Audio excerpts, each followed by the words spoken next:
DMTV Info, votre chaîne d'information en temps réel.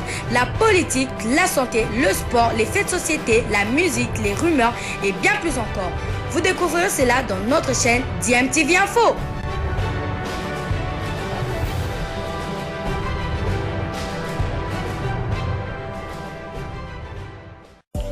Vous êtes sur DMTV, bonjour ou bonsoir, tout dépend de l'heure à laquelle vous nous suivez. Tout plaisir est pour nous de vous retrouver, mais surtout de savoir que vous êtes nombreux en train de suivre votre chaîne YouTube DMTV. DMTV qui vous propose l'actualité, vous propose également des analyses et des réflexions sur des sujets d'actualité, sur des faits sociaux, tout simplement sur des réalités que nous observons ici chez nous en République démocratique du Congo.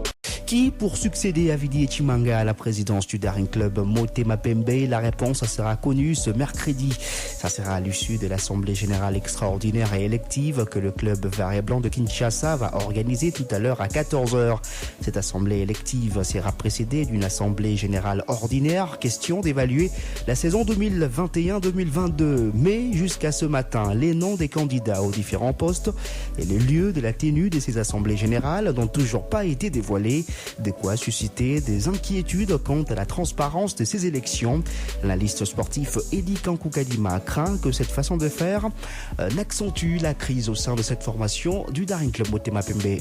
Ce n'est pas normal qu'à quelques heures de la tenue d'une assemblée d'abord ordinaire qui est transformée en assemblée élective, que les lieux et les qui vont postuler pour prendre la direction de Motema Pembe ne soient pas connus. La faiblesse au niveau des textes. Le statut de Motema Pembe que j'ai entre mes mains ici nous renseigne que les candidatures doivent être scrutées, traitées par le conseil d'administration et ce conseil d'administration va présenter les listes des candidats après toilettage au comité pour la tenue des élections. Et les membres du conseil d'administration, tous sont électeurs. Donc, il se pose un problème de texte. Comment est-ce que les membres qui font le toilettage du dossier pour présenter le candidat pour élection, c'est aussi les électeurs. Donc, ils se font juges et partis. Et sur ce point, il y a faiblesse. Et cette crise au sein de Motema Pembe était visible. Si on n'y prend pas garde, je vous assure que cette situation risque de persister. Mais je pense que c'est plus sage du côté des administrateurs de travailler en toute transparence et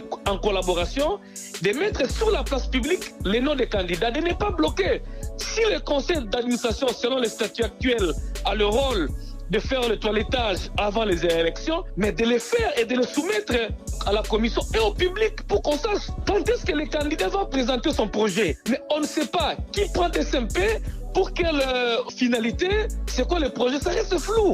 Et on va nous amener un candidat qui va partir comme son prédécesseur. C'est-à-dire que cette façon de faire risque d'amener une autre crise au sein du Daring Club Motema Pembe? Visiblement, parce que cette manière de faire ne rassure pas. Si c'était une élection transparente, crédible et apaisée, on n'allait pas avoir peur de mettre sur la place publique les noms des candidats qui vont. Cette manière de faire cache quelque chose de pas normal. Voilà, c'était là Edi Kankoukadima qui est analyste sportif.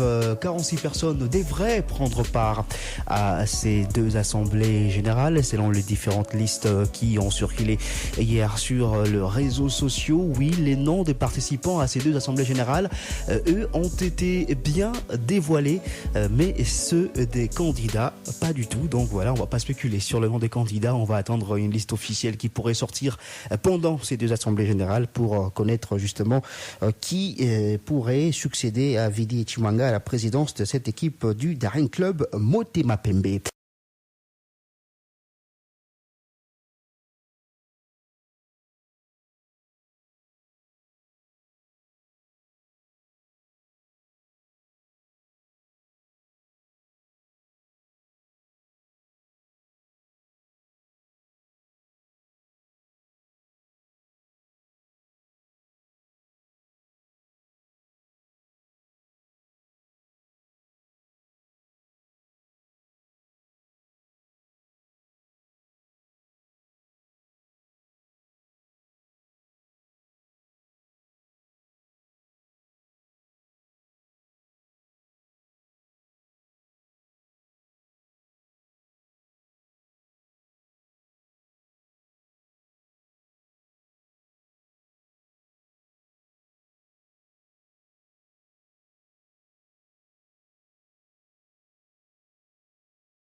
bana ebele.